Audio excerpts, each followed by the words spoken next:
Okay, good morning all. It's gone 5 minutes past 10, which means we should be commencing now. And the format for today's lecture, the first period we will be looking at a PowerPoint presentation on Module 2 or Chapter 2 of Traffic Engineering, namely road user characteristics. And then the second period, or the balance of the second period, you will be given your final tutorial pertaining to Chapter 1 or Module 1 of Traffic Engineering that deals with resistance to motion. So you'll be given your final tutorial. So that's basically the format for today's lecture. So let us commence very quickly by show of hands. Confirm that you are seeing my screen. Chapter 2, Road User Characteristics. Thank you. Yes, so road user characteristics is not new to you. You have covered some of that in transportation systems. So there will be some additional information in addition to some of the information that you covered already in transportation systems. So with road user characteristics, you can see there's two main classes of road users. You have the driver and the pedestrian. And the focus here will be more on the driver. But bear in mind that most of these physical and mental characteristics also apply to pedestrians. So we will be focusing on the motor vehicle driver, maybe as an individual or collectively. And the most important elements that one needs to understand that will be dealt with in road traffic. So, and again, you will see highlighted physical and psychological characteristics. And if you go back to transportation systems, you would have picked that up as well, physical and psychological characteristics. And there's certainly vital factors in the planning of any highway or also for the control of traffic. So coming back to driver reactions, and again, nothing new to you, driver reactions. You know driver decisions and actions, response to any object, any stimuli. So what are then the senses that one needs to consider? And the most important one, obviously, is the visual. And then we dealt with the kinesthetic or kinesthetic, vestibular as auditory as well. So your drivers generally act on data that is received from the environment. And some of the data that we're referring to that's from the environment, for example, action of other traffic, the roadway itself, you have various signboards. So the signing, geometric features again comes in, geometric features, horizontal and vertical alignment. So with vertical alignment, your VC curves, your length of your vertical curves, your grades, upgrade, downgrade, horizontal alignment, your circular curves, the side distance, the super elevation, the radius of your curvature. So those all are all factors that comes under the geometric features. Surface type, whether it's an asphalt road, concrete road, your riding surface, your riding quality, potholes on the road, so the condition of the road, atmospheric conditions, and the vehicle itself and the occupant. So all those fall under that category. So in terms of actions or responses, one needs to, it can be described as adjustments. So when we talk in terms of adjustments, what are some of the changes? So if you make a change in speed or a change in direction, that obviously involves some sort of action, some sort of response. Okay? When we talk in terms of decisions now, what are some of the actions that are affected, tampered with? And you can see again those factors come about, like the emotional state. If you are angry, frustrated, or if you think you're a dude on the road, so that obviously has an impact. on the decision and action that you would take as a driver. Certainly experience, with more experience, become more familiar with situations on the road, more knowledgeable, personal abilities, tolerances as a driver, under the influence of alcohol, drugs. So these are all will have an impact on your action or decision. Some points to note, so you can see on the top of the screen that it should be noted that same drivers faced with the same situation, but at different times. So at different times can and will give a different response. So although you're looking at the same driver, same situation, but different times can give a different response. And if you see the second bullet there, where you have different drivers now, but faced with the same situation at different times can also give a different response. So basically what we're trying to say there is that we cannot predict responses precisely. So when we are designing, we need to take cognizance of driver characteristics, vehicle characteristics as well. So these are some of the points, and here we're focusing more on the driver characteristics. So with visual observation, the organ there is your eye that scans the object, the picture, and focus on the object or the item. So what are some of the factors that affect the visual observation? And again, self-explanatory, environmental conditions. You have rainy weather, foggy, misty conditions, night driving. So all that has an impact. Vehicle characteristics, the design of the vehicle, seating arrangement, comfort, dashboard design, so all that will then have an impact on the visual observation, sight from the vehicles outside, so the design of the vehicle, and also driver experience. So the most important one we looked at was the sight, and then also of importance is, like, for example, feel. When we talk in terms of observation by feel, that's where your kinesthetic and your vestibular factors come into account.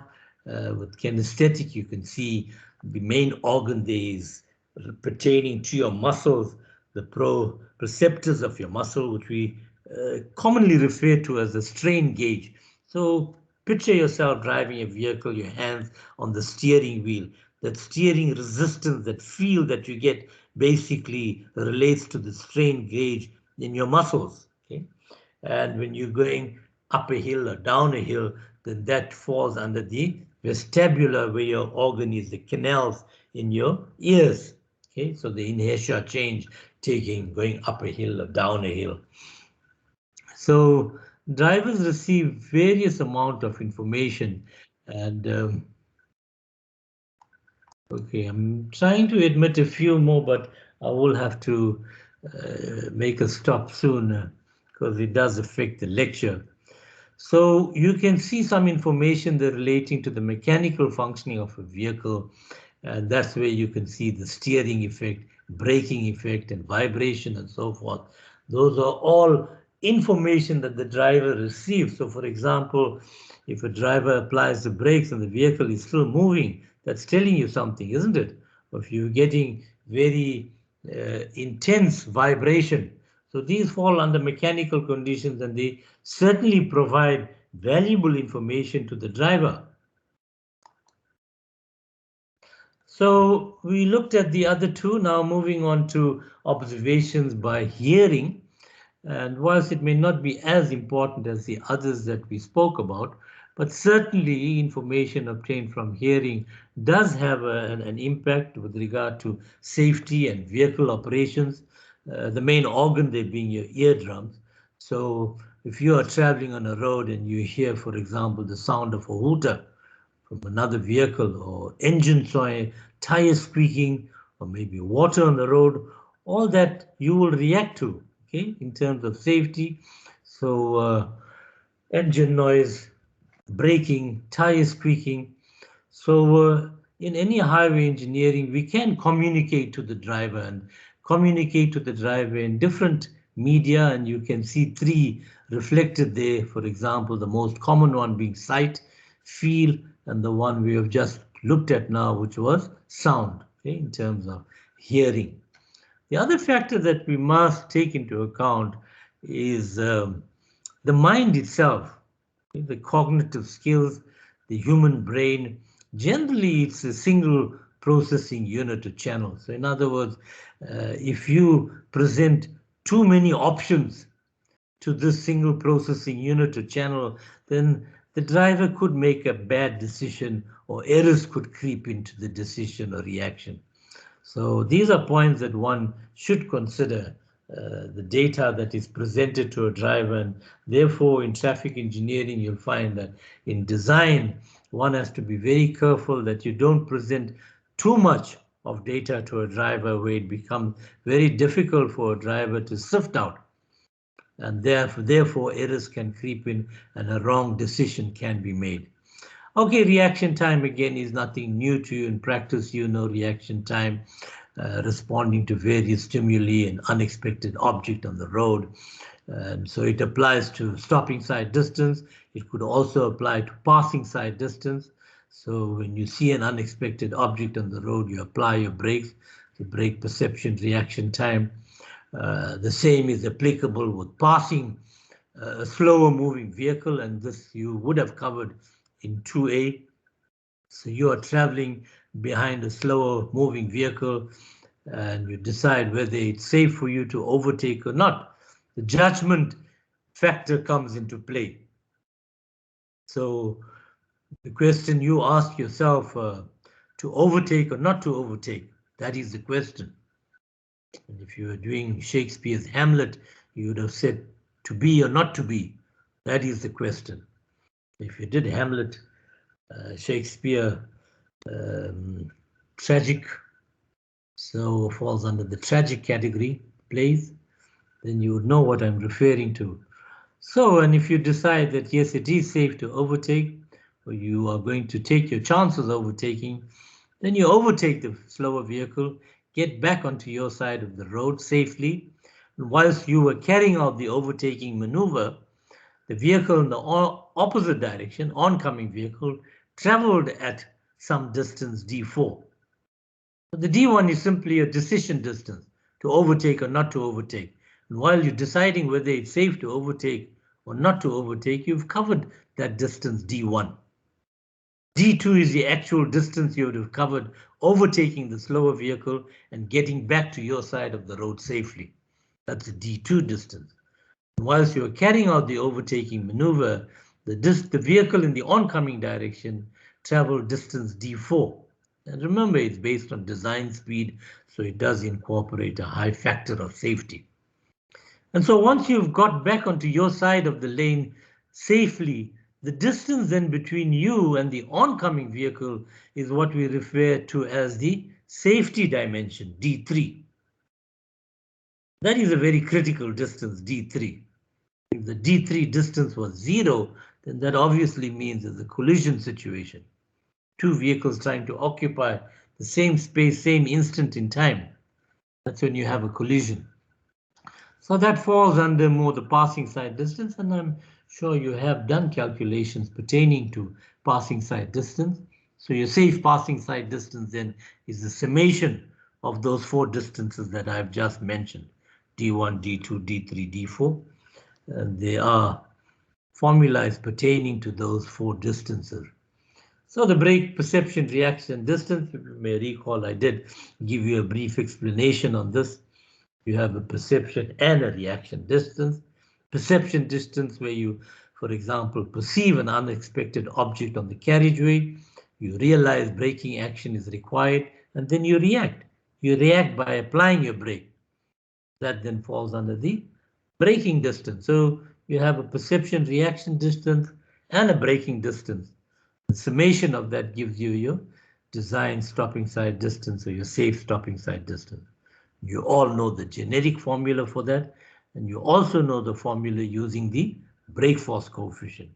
So you should know this information. You should be doing some revision pertaining to your 2A work as well on sight distances. So yes, so there are mainly two main groups of factors that affect the duration of your brake perception reaction time. factors personal to the driver and also factors relating to the driver's situation.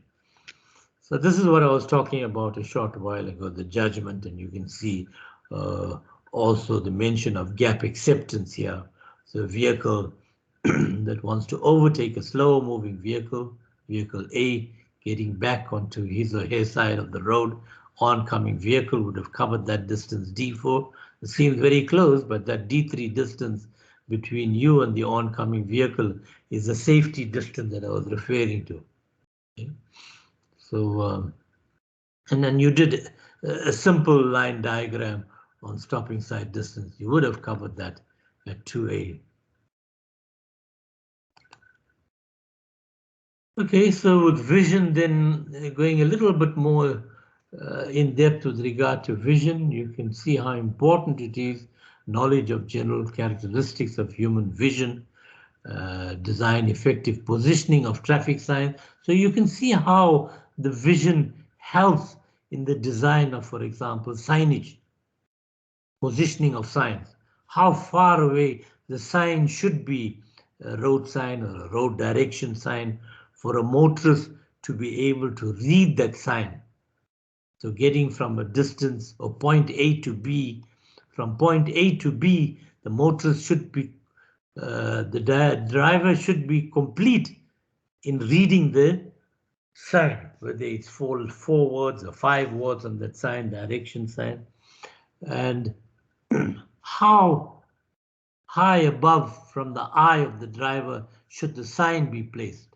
Distance, the road, the edge of the sign, the right-hand edge of the sign. What height should it be placed above the driver eye height? So these are all fall under signage design, and we will be looking at typical questions, examples and questions pertaining to signage.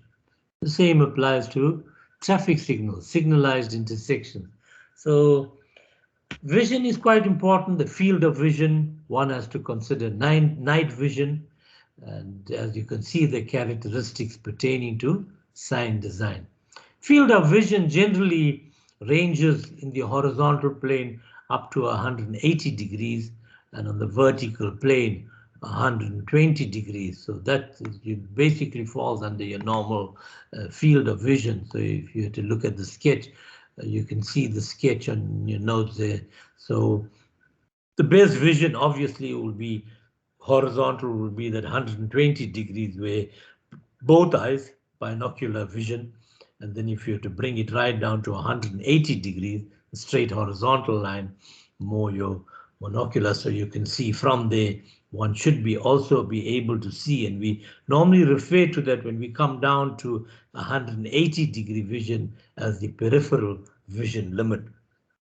And then with the vertical scale, on the vertical scale, you can see your 120-degree vision. So, and your vision is generally reduced by the vehicle, by speed, by acuity, clarity, and you can see some information pertaining to vehicle design. So the design of the dashboard, the seating positioning, the driver height, the type of vehicle. And you know, you've used this value in your stopping side distance, passing side distance calculation. It's based on a driver height of 1.05 meters. So that's a standard value that has been used in the design of these formulas. So when it comes to stopping side distance, if you're looking at an object height, then it was based on an object height of 0.15 meters. If you're looking at, for example, passing side distance, passing another vehicle, then it was based on the vehicle height of about 1.5 meters or thereabout. So these were values, typical values used in the derivation of these formulae. So there you can see how the impact of various factors, how it impacts on vision. And here we're simply looking at speed, how drivers tend to focus further ahead as your speed increases. And you can see your cone of vision, how it can be drastically reduced. That 40 degrees is based on a speed of 100 kilometers per hour. So you can see the effect it has. Whereas if you're traveling at a slower speed, like 30 kilometers per hour, your field of vision increases to at least 100 degrees. And the same on the vertical plane as well. You can see uh, 10 degrees and moving outwards to 20. You may have come across the terminology 20/20 vision. Okay? And when you do your eye test, that's what it's very often based on, the 20/20 vision. So if you fall well outside that, then you will be required to get glasses for driving purposes or for reading purposes, whatever.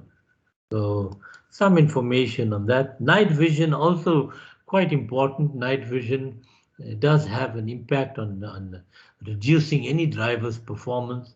So with night vision, you can see the keyword highlighted, reduce performance, and depending on the levels of illumination at night driving. Also very important with night vision comes a problem arising with colors of road signs and road markings. Okay, so road markings are there for channelization purposes, for directional purposes. So at night, the color of these road signs, road markings, very important. The road signs, it gives you directional information, distance information, and so forth. And you can see with the human eye, the pupil of the human eye, it generally tends to adapt more quickly if you're moving from a dark to a light situation, but much slower to adjust when you're moving from a light to a dark situation. And you can see some values given there. And then you have some information pertaining to sign design. Now, it should be noted that with sign design, this is quite sensitive when it comes to vision aspect, where drivers must be able to see a sign well in advance, be able to read what's on the sign, and take the necessary actions well in advance. Okay, and it's also important to know that when you are designing these signs, it must be attractive to the driver. The driver shouldn't be looking out for these signs. So that is very important in sign design. All right, that's just shouldn't be there from a previous chapter.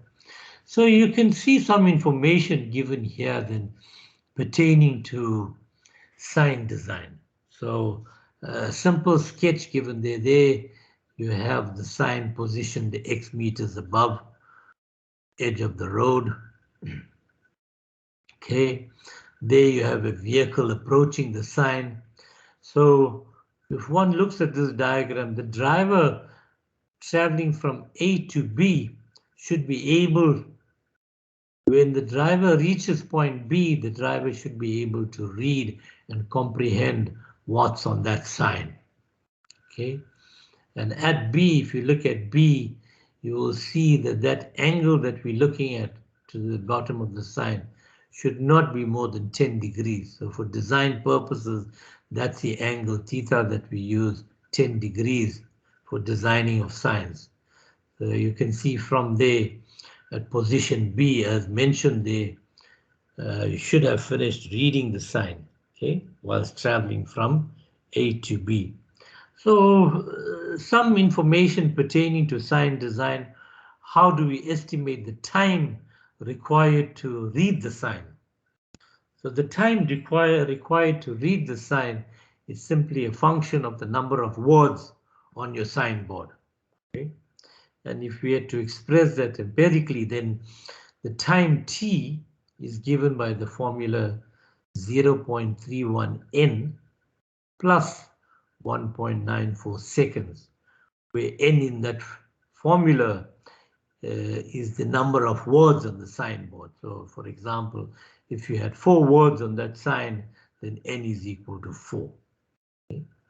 So that gives you some brief information pertaining to sign design. And if we had to look at a few other factors, you can see very important factors applicable, driver characteristics, few principles that we look at.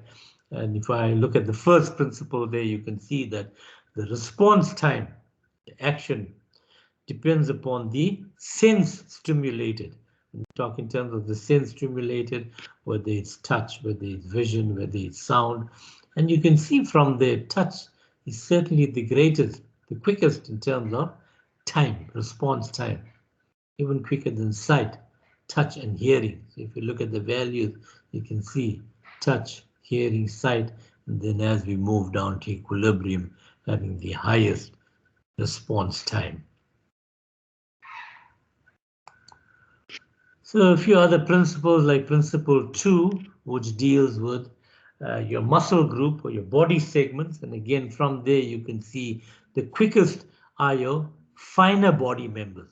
Finer body members like your eye, your finger, and so forth. So what you're looking at there is an ascending order of response time, the quickest to the longest.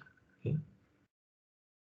So this principle again is important in design of vehicles, in traffic signing, and one should consider in the design that you need to give drivers what they expect to get. You need to try and ensure smooth flow of vehicles and try and avoid having any specific or special signs, right? Try and keep more to your general signs, your information signs, your direction signs, and so forth. So then we have a third principle where we say talk of increasing the complexity of the stimuli and or response increases. So in other words, remember I mentioned a short while ago, if you present too much of data to the driver, then the driver error can creep in and the driver could make the wrong decision. So what happens now? Your response time increases with increasing the complexity of the stimuli. So we did say that the human being is subjected to a single stimuli, a single response. And with the single response, your response time could well be in the order of 2.5 seconds. But if you start increasing the stimuli, and here the example given, increasing it to about 9, then you can see how quickly your response time increases from 0.2 seconds up to 0.8 seconds. And where does this generally take place? For example, if you are traveling on a road and you're approaching an intersection, then you're now trying to decide which route to take, which direction to go. So the navigation aspect comes in, which lane to occupy, the middle lane, the extreme left-hand lane, right-hand lane, sufficient gap clearance to merge, to weave, without being a hindrance to other traffic in the roads, the space judgment, the speed you are traveling in. So you can see all these factors, one will then have an impact on your response time, increasing the number of stimuli. So from there, then we know that we should, as far as possible, try and minimize the number of stimuli, okay, to try and get the desired response, to get the lowest response time. Make the stimuli obvious, so it shouldn't be clouded somewhere there for the driver to try and sift out. Make it very obvious to the driver. Try and separate your response in time and space. Okay? So these are all ways to try and enhance and to try and lower your response time. So you can look, for example, a typical example given here, you traveling like on the N3, and you have a direction sign well in advance to tell you whether you should keep now, for example, on the left 2 lanes if you want to go in the north coast direction, or keep on the right 2 lanes if you want to go on the south coast direction, if you want to get to south coast. And obviously that must be supplemented with proper lane markings, dedicated lane markings on the road. So you know well in advance, you don't want to be on the extreme right-hand lane and you are meant to be going in the south coast, and then you come very close to the actual turn point, and then suddenly you're cutting across 4 lanes to get onto the left-hand lane. How often you see this on the road? Drivers are not sure on which correct lane to keep to get into the correct direction. And very often drivers are not reading the signboards. That is why they react so late. So that is something one needs to take into account. Some guidelines that pertains to sign design, and you can see with the legibility of the sign, you have some guidelines in terms of using lowercase letters. So if you're using lowercase letters, then you should be more or less basing it on 0.6 meters per millimeter for distance wise, and you'll have a look at, see how these values make sense when we look at an example for uppercase letters, 0.45 meters per millimeter. And then the formula, you looked at this formula previously, the time taken to read the sign can be obtained by this formula that gives you a time in seconds, 0.31 n plus 1.94. N, of course, is the number of words on your sign. So if you had the time, then distance is simply time multiplied by your speed. So if you knew the design speed, and obviously keeping it in meters per second, because your time to read the sign is in seconds, so second multiplied by meters per second will give you the distance in meters, so the distance traveled while reading the sign in meters. And note, I did say that the distance from the sign when finished reading is based on a maximum divergence angle of 10%. So for design purposes, by default, you need to remember that it's based on a maximum divergence angle of 10 degrees, not percent, 10 degrees. Okay. So to try and put all that into an example, then it's obviously best to look at an example to see how we can apply the information given to us. So there we have a typical example where you're given a road that has a design speed of 60 kilometers per hour, and it is proposed to erect a direction sign bearing 4 words. So you can see from there your N is equal to 4 words with 150 millimeter high letters. So you are restricting your letter height to 150 millimeters. And the question is, what is the maximum distance that the right-hand edge of the sign should be from the driver's traveled path? The maximum distance, the right-hand edge. So if you go back to the diagram I gave you there, that's what we're referring to. What is the maximum distance from the right-hand edge to the sign? That's what you want to calculate. Okay? And you can see it's based on a right angle triangle. So somewhere along the line, a right angle triangle will apply properties pertaining to a right angle triangle. So in this example, the examiner did not give the rate of legibility. So by default, we are basing it on rate of legibility, but in the exam or test, I will try and make it much more clearer and give you the rate of legibility so we don't have too many assumptions, too many model answers. So the rate of legibility of 0.6 meters per millimeter. So the sign will first be visible or legible at 150 millimeter high letters you had, multiplied by your rate of legibility, which is 0.6 meters per millimeter. Obviously, your millimeters will cancel out, giving you your answer in meters, and we get an answer of 90 meters from the sign. So that's when, okay, unfortunately, I got to track back to demonstrate to you. So there's your sign, and you've just calculated that distance of 90 meters. Okay, where the sign will first be visible or legible. That's the 90 meters that you have calculated there. Now you are traveling from that A to B, so you want to work out what is that distance traveled while reading the sign. So again, refer to the diagram A to B. So by the time you reach B, you should have read what's on that sign. Okay, and we base it on the design speed. the design speed given as 60 kilometers per hour. So the time taken to read the sign using the empirical formula given 0.31 n plus 1.94, and the answer will be in seconds.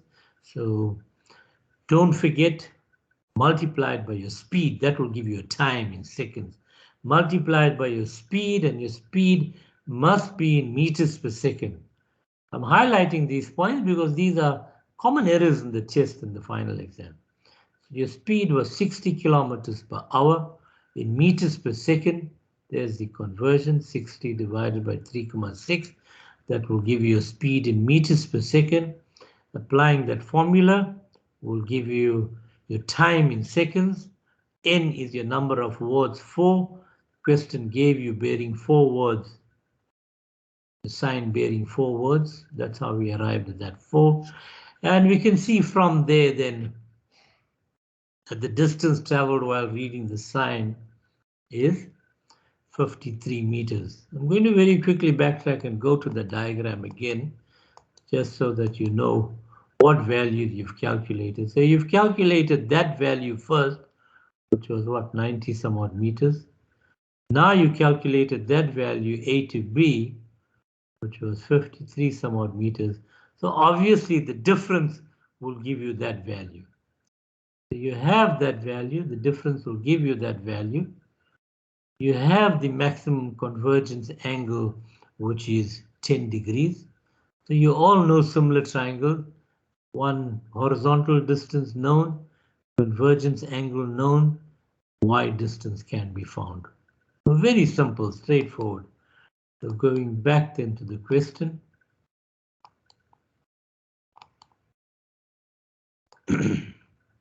So you had the full distance 90 minus 53 will give you that B to C distance. And you can see from the 90 minus 53 that B to C distance is 37 meters from the sign after completion of reading what's on the sign. So based on your maximum convergence angle of 10 degrees, you can now solve the right angle triangle. So you have the horizontal distance, you have the angle. To get the vertical distance is simply the horizontal distance tan of the angle, which was 10 degrees. So you can see from there that your sign has to be placed 6.5 meters above edge of your roadway. Very simple calculation. All right, so you do have a tutorial there for you to work on, but I want to then backtrack and go to module 1 on resistance to motion, because the second lecture you will be tackling the tutorial from module 1. So let me stop this presentation and try and retrieve try and find module 1. Should be able to pick it up somewhere here. Let's see. We'll go to module 1. Which one is that? That's module 1. Okay. So let's replace that.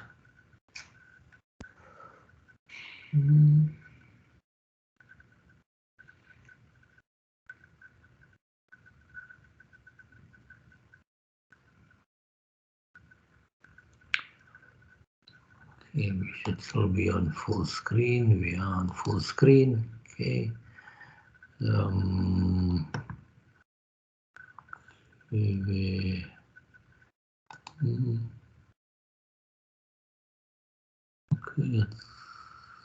I think it was more towards the end. Yeah.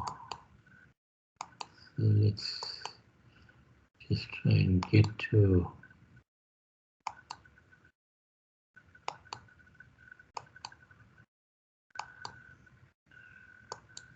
so we covered all this information ADT, hourly volume, DHV, design, hourly volume, traffic growth, current traffic. I trust you're all reading through this information. OD surveys, origin destination surveys, normal traffic growth, generated traffic.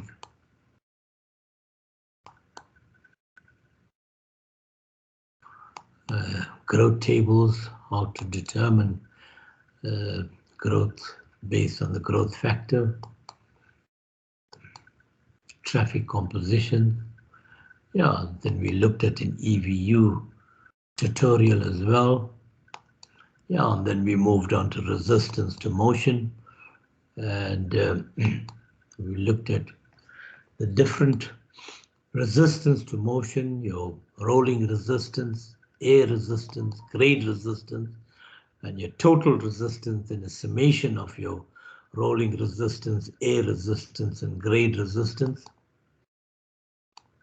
And then we looked at the basic formulas pertaining to that: rolling resistance, air resistance, grade resistance. We did a tutorial, and you had to complete the table. We went through the solution at the last lecture, so I'm not going to labor it and go through it again. Then we looked at tractive force, and from tractive force, we looked at an example, how to determine tractive force, how to determine road speed, and we did a typical tutorial. This is what we had done at the last lecture.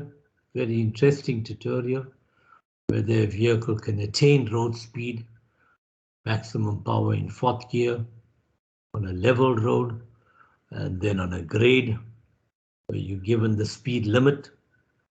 So very interesting question. That was the solution. We went through the solution last week. Yeah, so again, I'm not going to labor it again. You should have went through the solution. And then you were given a second tutorial. And this was the second tutorial that was given to you, where I said that you work through it on your own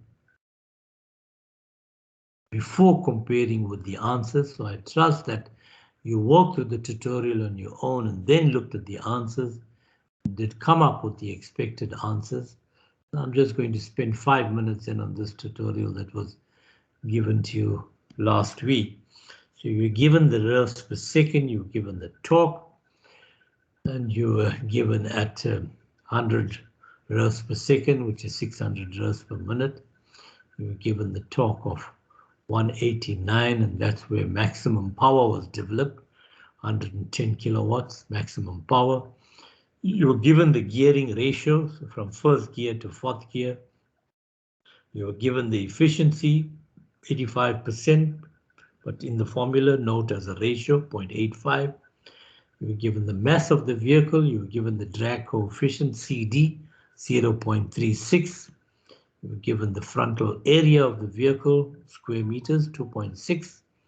Given the radius of the wheel, flywheel, R, 0.38 meters. You're given the density of air, rho, 1.24 kilogram per cubic meters, and you were given the vehicle average of 20 kilogram per ton. So you know, last week I did explain to you, given the vehicle average, that is what you would then use to calculate the rolling resistance. So the first part of the question was, can the vehicle attain road speed equating to maximum power in fourth gear? Maximum power is 110 kilowatt. And question did specify on level road. So immediately when the question says level road, then you know there's no need for you to calculate grade resistance, resistance due to grade. And if not, if it cannot attain road speed, then what is the maximum speed? Second part of the question dealt with the grade. There you had a 4.5% grade, and you were required to check if you're given the speed limit of 110 kilometers per hour, can this vehicle travel at 110 kilometers per hour, the speed limit, upper grade of 4.5 degrees percent. Okay, in fourth gear, again in fourth gear. And if not, then what is the maximum speed? So solution similar to the first tutorial we did last week. Nothing has changed. You've given 20 kilogram per ton. You've given the mass 1400 kgs, which is 1.4 ton, multiplied by G, mg, and that gives you a rolling resistance of 274.68. Exactly the same as the previous example you did. Then your resistance due to A, you know that you have an unknown there, V. So your final answer then will be in relation to V. You have all the other values. So applying your formula, you have the frontal area, you have the density of A, you have the drag coefficient. So your final answer then will be in relation to V. You don't know V. So your final answer would have worked out to 0.580 V. Keep to 3 decimals. Tractive force, to calculate tractive force, you should have highlighted the formula last week. Torque multiplied by your gear ratio, multiplied by your efficiency, divided by your radius of the wheel. And the question said in fourth gear, so in fourth gear, the gear ratio was 4. That's how we arrived at 4. The torque, well, if you go back to the question, torque was 189. That's the torque that developed at maximum power at 110 kilowatts. So you had the efficiency, the radius of the wheel, and that gives you a tractive force of 1691.053. So remember, you're basing it constant speed. So it's constant speed, then your tractive force, Ft, is equal to your resistance, your total resistance. And your total resistance, since it's on a level road, will only be a rolling resistance and your resistance due to A. So there's your rolling resistance, your resistance due to A, and your tractive force, which you calculated 1691. So equating that, you can now solve for V. Obviously, V will be the square root of whatever answer you got there. And that gave you speed, a maximum speed of 49.417 meters per second. Road speed, you all know the formula, road speed based at maximum power, and you know at maximum power was at 100 revs per second multiplied by 2 pi multiplied by your what was it, radius, huh? Multiplied divided by your gear, which was in fourth gear, which was 4. If you go back, you can see there your gear ratio in fourth gear was 4. Okay. And from there, that gave you then a road speed of 59.6. Therefore, you can see that your maximum speed you arrived at was 49, which is much lower than your road speed. Therefore, you cannot attain road speed since your maximum speed is only 49.417. Then the second part of the question was on a grade of 4.5%. So now you can see your resistance due to your grade kicks in. The formula mgi, grade as a ratio, don't forget in the formula. That gives you resistance, grade due to resistance, 618.03. Once again, based on constant speed, you've calculated already. The first part, you've calculated your attractive effort to be 1691.053. There's your 1691.053. And there you've then indicated your grade rolling resistance due to A and due to G grade, which you've just calculated. Once again, you can solve for V, and then you are given a speed limit of 110 kilometers per hour, converting that to meters per second. So you can compare apples with apples, meters per second, meters per second. And here you can see your maximum speed, 37.101, is higher than your speed limit. So therefore, in this case, the vehicle will be able to travel at speed limit. at 30.556, since it can achieve a maximum speed of 37.101. Maximum speed of 37.101. Okay. So yes, like I said, that brings us then to the end of the lecture, and for the second lecture is work for you to do. And this is the work that you will be doing in the second lecture. This tutorial is, this PowerPoint presentation is recorded, so you can retrieve this tutorial question for you to work on now. And it's the reference here, it was taken from last year's control test. And you were given again, once again, the reverse per second, the torque. You're given the gearing ratios, the efficiency, the mass, similar to the previous one. And the first question you were asked whether the vehicle can attain road speed, again equating to maximum power in fourth gear, level road. So very similar, just values have been changed. The second part of the question, I changed it slightly and I said to you, can a vehicle attain road speed equating to maximum power in third gear? So now I've given you third gear, not the fourth gear, so you need to look at your gearing ratio. And once again, level road.